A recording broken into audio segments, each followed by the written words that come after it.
Watch this video till very end because today we are going to discuss on a very important topic that in order for you to grow at your job, why it's very important to help your junior subordinates to grow. Hi, my name is Satvinder Singh and I'm a career growth coach and a life coach. As a career growth coach, I help people to grow and succeed at their job. As a life coach, I help people to grow and succeed in their life. So why it is important? Your subordinates, your junior subordinates, if you help them to grow at their job, what role does it play in your growth?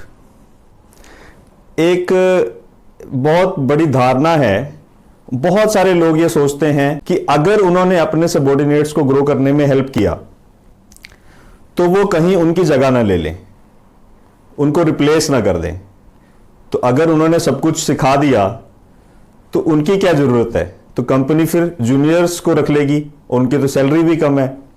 तो ये एक बहुत बड़ा डर लोगों के मन में रहता है और ये उनकी सबसे बड़ी गलती होती है। हम एक सिनारियो से बात करते हैं। मान लीजिए आपके पास 2 या 3 सबॉर्डिनेट्स हैं या ज्यादा हैं या एक भी है और अब आपके पास 2 ऑप्शन है। या तो आप उसकी बिल्कुल हेल्प नहीं करते हो ग्रो करने में, उसको बिल्कुल भी नोटिस नहीं होने देते और कोई आपकी तरफ से सपोर्ट नहीं है। डेफिनेटली काम करने में और करवाने में है लेकिन उसकी ग्रोथ में आपका सपोर्ट नहीं है। This is one option. Another is that you help that person with your whole heart to grow. अब होगा क्या, दोनों ही सिचुएशन में अगर किसी ने ग्रो करना है, अगर आपके सबॉर्डिनेट को ग्रो करना है तो उसको कोई नहीं रोक सकता। तो अगर किसी के अंदर टैलेंट है, किसी के अंदर कैपेबिलिटीज हैं, स्किल है, तो कोई उसे रोक ही नहीं सकता। तो अगर हम पहले सिनारियो में रहते हैं कि हम उसकी कोई हेल्प नहीं करते तो आपकी बिना हेल्प के भी उसने ग्रो कर जाना है। और जब ग्रो करना है तो उसने ये चीज नोटिस करनी है कि आपने उसकी कोई हेल्प नहीं की, तो उसको भी ये बात ध्यान में रहेगी कि मैं अकेला ग्रो कर रहा हूं, कि ये मेरी खुद की मेहनत है। अच्छा, आसपास के लोग भी डिपार्टमेंट में देखेंगे कि आप ज्यादा सपोर्टिव नहीं हो और आपकी मैनेजमेंट भी इस चीज को नोटिस में लाएगी कि आप ज्यादा सपोर्टिव नहीं हो। So that is one way कि उसने ग्रो कर जाना है। And the second is if you help him grow, then उसके मन में भी ये बात रहेगी कि आपने उसकी हेल्प की है और आपके एनवायरमेंट में भी सबको ये बात पता रहेगी कि आपके सपोर्ट की वजह से ही वो सब कुछ सीख पा रहा है और आगे बढ़ पा रहा है। तो क्या होगा, you will get established as a leader. आप अपने आप को एक लीडर के रूप में स्थापित करोगे कि आप लोगों की ग्रोथ में हेल्प कर रहे हो और आप उनको आगे बढ़ा रहे हो, आप उनको डेवलप कर रहे हो, सिखा रहे हो उनको चीजें, अपनी नॉलेज शेयर कर रहे हो, एक्सपर्टीज शेयर कर रहे हो। This is one. तो वो जो अगर वो आपसे आगे निकल भी जाए तब भी वो सारी जिंदगी आपको याद रखेगा कि आपकी वजह से वो आगे बढ़ा है। और जब आप किसी को डेवलप करते हैं तो आप खुद भी डेवलप होते हैं। तो दूसरा बड़ा फायदा आपको ये होने वाला है कि आपकी टेंशन खत्म हो जाने वाली। टेंशन कैसे खत्म होगी कि मान लो आपने सारा काम उसको सिखा दिया, कैसे करना है कैसे नहीं करना, A to Z आपने सारा एक्सपीरियंस दे दिया, सब कुछ आप सिखाने पे लगे हैं। तो आपको टेंशन लेने की जरूरत नहीं है कि जिस दिन आप ऑफिस नहीं आ पाए, ऑफिस लेट आ गए, कि ऑफिस में क्या होगा, क्लाइंट्स को कौन संभालेगा, प्रोजेक्ट को कौन संभालेगा। Because you know the people who you have taught, they are the one who will handle it. और बाय चांस आपको कोई लंबी छुट्टी बजाना पड़ जाए, हफ्ते 10 दिन की छुट्टी लेनी पड़ जाए, तब भी कोई दिक्कत नहीं रहेगी। बिकॉज मैनेजमेंट ऑल्सो नोस कि that person if is out for 7 days, his team will take care of everything. और एक और चीज, you can take bigger responsibilities. अब मैं अगर अपनी बात करूं तो मैंने इस फॉर्मूले को बहुत अच्छे से यूज किया है। मेरे मन में हमेशा ये रहता था कि जो भी मेरे जूनियर सबॉर्डिनेट्स हैं मैं उनको अपना सारा काम सिखा दूं, A to Z सब कुछ सिखा दूं, इंक्लूडिंग डिसीजन मेकिंग। मैं तो उनको बोलता था कि अपने मन में मैं सोचता था कि यार replace me, do come and take my place. Why? Because जब आप मेरी प्लेस लेने के लिए आओगे तभी तो मैं अगली प्लेस ले सकूंगा. If you can replace me, if you are able to replace me and take my job, take my work, then I will be able to replace my boss and his boss.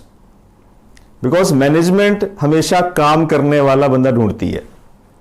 तो अगर मैंने आपकी growth करवा दी और आपको इस काबिल बना दिया कि आप मेरा सारा काम आप संभाल सकते हो, तो मैनेजमेंट मुझे कहेगी कि आप फिर और बड़े प्रोजेक्ट लो, और बड़ा काम देखो, बिकॉज ये सब कुछ तो आप कर ही पा रहे हो. सो ये एक बहुत बड़ा चांस है आपके लिए बड़ी रिस्पॉन्सिबिलिटीज लेने का.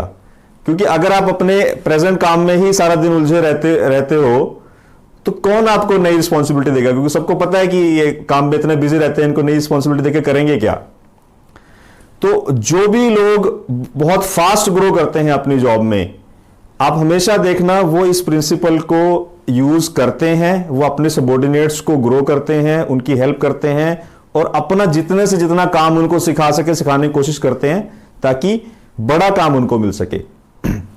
और सबसे बड़ा बेनिफिट क्या है कि कंपनी कभी आपको जाने नहीं देगी. बिल्कुल सही बोल रहा हूं. हम ये सोचते हैं, हमारे मन में डर होता है कि कंपनी को मैं अपने ऊपर डिपेंड करवा सकता हूं. ये एक हमारी गलत धारणा है.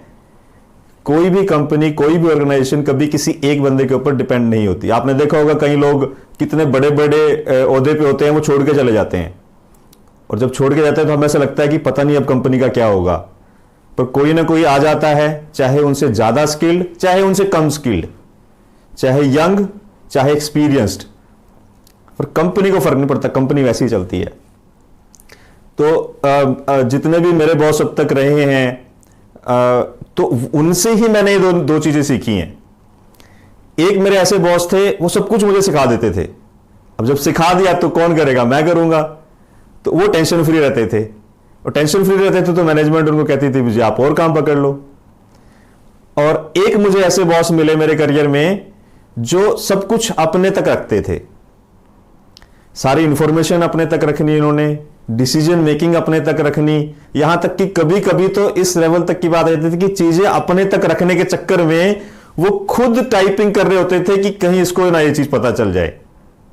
और मुझे तो समझ में आ रही होती थी बात कि ये चीज बड़ी इंपॉर्टेंट है और कल इसके बारे में डिस्कशन होनी है, बट ये मुझे इन्वॉल्व नहीं कर रहे. तो मुझे तो बात पता थी, मैं ठीक है मत करो इन्वॉल्व, आपका ही काम बढ़ेगा.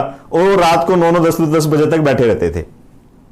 लेकिन हुआ क्या, टैलेंट को कभी कोई नहीं दबा सकता, स्किल्स को कभी कोई नहीं दबा सकता, वो पहचानी जाती हैं, टैलेंट अपने आप ऊपर आ जाता है. तो जिसका उनको डर था वही हुआ. मैनेजमेंट ने देखा कि इस बंदे के पास कैपेबिलिटीज हैं तो क्यों ना ऐसे काम दिया जाए. चलो मैं ज्यादा डिटेल में नहीं जाना चाहूंगा, बट मोटी सी बात यह है कि जिस चीज का हमें डर होता है वो हो जाता है.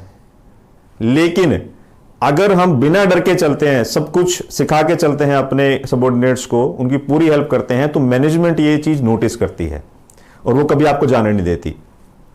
एक सिचुएशन मेरे साथ ऐसी आई कि जो पूरा डिपार्टमेंट मैं हैंडल कर रहा था, I was in purchase department.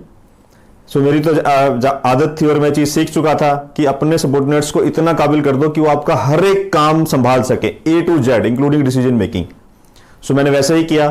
तो मैनेजमेंट ने चीज नोटिस की कि इनके तो सारे काम बड़े स्विफ्टली हो रहे हैं, so what to do. So उन्होंने मुझसे बात की, they said Satwinder can you take up some responsibility of another department, keeping your department, can you take up responsibility of some other department as well. और वो department ऐसा था कि मुझे उस डिपार्टमेंट का ABC भी नहीं आता था. तो मैंने उनको थोड़ा सा लॉजिक देने की कोशिश की, बिकॉज आई न्यू मेरा काम बढ़ जाएगा कि फिर मेरा डिपार्टमेंट पीछे से कौन देखेगा, इसकी परफॉर्मेंस खराब हो जाएगी. कहते नहीं हमें पता है उसकी परफॉर्मेंस खराब नहीं होगी, and you are still there, तो अगर कुछ होगा you are there to handle it. But we need similar things to happen in that department as well. So management हमेशा ये देखती है कि उन्हें एक लीडर मिले, उन्हें एक ऐसा लीडर मिले जो बाकी लोगों को भी लीडर बना सके. राइट. सो जो आज हमने एक बात डिस्कस की ये अकेला एक प्रिंसिपल, ये अकेली एक टेक्निक आपको अपने करियर में बहुत ऊंचाई तक ले जा सकती है। अब आप में से कुछ लोग ऐसे होंगे जो कहेंगे कि अब हमारे पास तो सबॉर्डिनेट ही नहीं है, हम तो अकेले ही काम कर रहे हैं। अब बात देखिए, सबॉर्डिनेट इट्स नॉट नेसेसरी कि वो आपको मिले। मैं जब काम कर रहा था तो 2-3 साल हो गए मुझे काम करते हुए, तो मुझे एक चीज समझ में आई कि अब मुझे अगर आगे बढ़ना है तो मुझे लीडर बनना पड़ेगा। और उसके लिए मैं क्या करूं, डेफिनेटली मेरे साथ कोई तो होना चाहिए काम करने के लिए। तो भले ही कंपनी ने किसी को असाइन नहीं किया मेरे साथ as a my subordinate, but मैं वो मौके ढूंढता था। मान लो डिपार्टमेंट मीटिंग हो रही है और कोई किसी काम को नहीं कर पा रहा ठीक से, कोई जूनियर, कोई ग्रेजुएट ट्रेनी इंजीनियर किसी काम को ठीक से नहीं कर पा रहा, तो बॉस पूछते थे who want to help him. तो मैं हमेशा आगे आ जाता था कि ठीक है, मैं इनकी हेल्प करूंगा इस काम को करवाने में। तो भले ही वो मेरे अंडर नहीं थे, बट मैंने उनके काम की रिस्पॉन्सिबिलिटी अपने अंडर ले ली। इससे जो ऑर्गेनाइजेशन है, डिपार्टमेंट है, आपका बॉस है, वो भी ये चीज नोटिस करता है that he is able to get the work done from people. So even if you have subordinates, you don't have subordinates, you can still help other people and show your capability that you have the ability to handle other people so that they consider you as their leader.